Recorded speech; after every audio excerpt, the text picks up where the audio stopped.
What we saw from Rockets shooting guard Jalen Green last month was absolutely incredible. After struggling for most of the season, the 21-year-old guard flipped a switch, and he has been playing like a superstar since the All-Star break. Let's take a look at his performance during the second half of the season and see why he is playing so well all of a sudden, and whether or not this level of play is sustainable.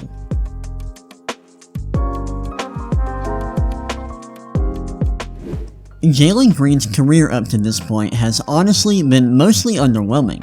Of course, he is very young, but his performance hasn't exactly lived up to what we usually expect from top 3 picks. After 2 up and down seasons in 2021 and 2022, he got off to a rocky start yet again this season. In 54 games before the All-Star break, he averaged just 18 points, 5 rebounds, and 3 assists per game, while shooting just 41.1% from the floor and 30.7% from 3. His box score numbers weren't exactly terrible, but they weren't impressive either, and he was pretty inefficient as a scorer. One of the biggest reasons why he struggled so much early on this season is because he struggled to score at the rim, and he wasn't very effective shooting from behind the arc. Before the All-Star break, Jalen Green attempted just over 5 shots from 0 to 5 feet per game, and he shot just 57.6% on these shots. Getting to the basket is not a problem for him because he is a tremendous athlete with a solid handle, and he's able to get into the paint pretty easily. However, issues arise when he gets close to the basket. Green has a tendency to pick up his dribble early on drives, which limits how deep into the paint he can get before going up for a dunk or a layup. This keeps him from being able to jump as high as possible, and at times, it forces him to attempt layups from very awkward angles.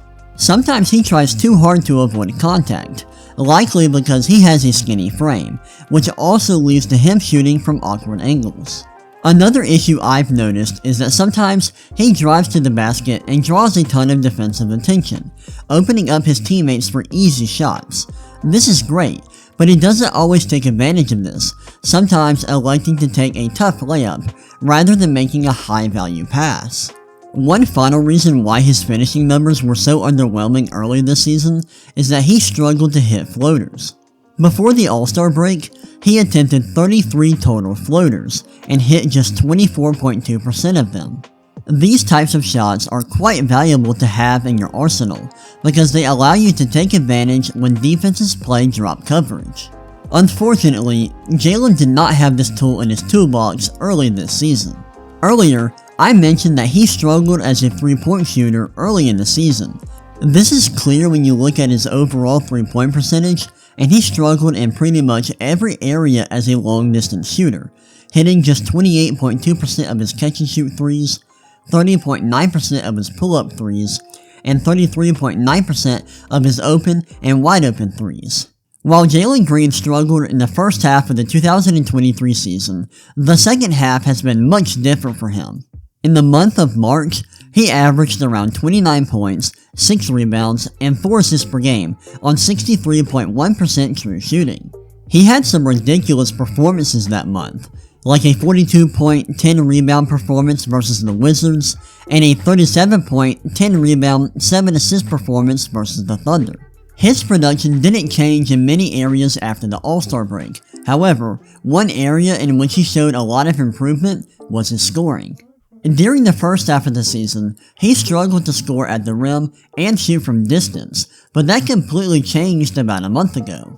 Since the All-Star break, Jalen Green is attempting around 7 shots per game from 0 to 5 feet, and he is shooting 62.3% on these shots. He's also shooting much better from 3, hitting 38.9% of his 9.1 3-point attempts per game and shooting 38.8% on catch-and-shoot threes and 41% on pull-up threes. His improved scoring around the basket and from behind the arc is why he exploded all of a sudden and started producing like a star-level scorer. This leads to a big question. Is this sudden change in his scoring output sustainable, or is it just a flash in the pan? Honestly, you could argue either way. It's hard not to get excited about what Jalen Green did in March, because the way he was dominating his opponents was wildly impressive. He was getting to the rim at will and hitting some ridiculous layups with insane body control. He also displayed a nasty step-back jumper, which he uses on a regular basis. One reason to be optimistic about his ability to continue playing at this level is that his shooting numbers weren't so high that it's pretty much a certainty he benefited from shooting luck. It would be a lot different if he were shooting 50% from 3 all of a sudden with an unsustainable shot diet, but that's not the case. However, it's impossible to ignore how abnormal this level of production is for Jalen Green. He has played over 200 games in the NBA, and during this time, he has averaged just 20 points per game on below league average efficiency, while shooting just 33.9% from 3. Since he has a long track record of solid but underwhelming production, it's hard to get too excited about his recent surge. I hope Jalen Green is able to keep up this level of play because the Rockets need him to play well in order to reach their ceiling, which is pretty high considering how much young talent they have on their roster. I'm a bit pessimistic about Jalen's ability to continue playing like a superstar, however, I'm also very excited about his potential because he is a young athletic guard who can get to the rim with ease and shoot threes. If he keeps this up and improves other parts of his game, like his passing and his defense, he can end up being a pretty awesome player someday.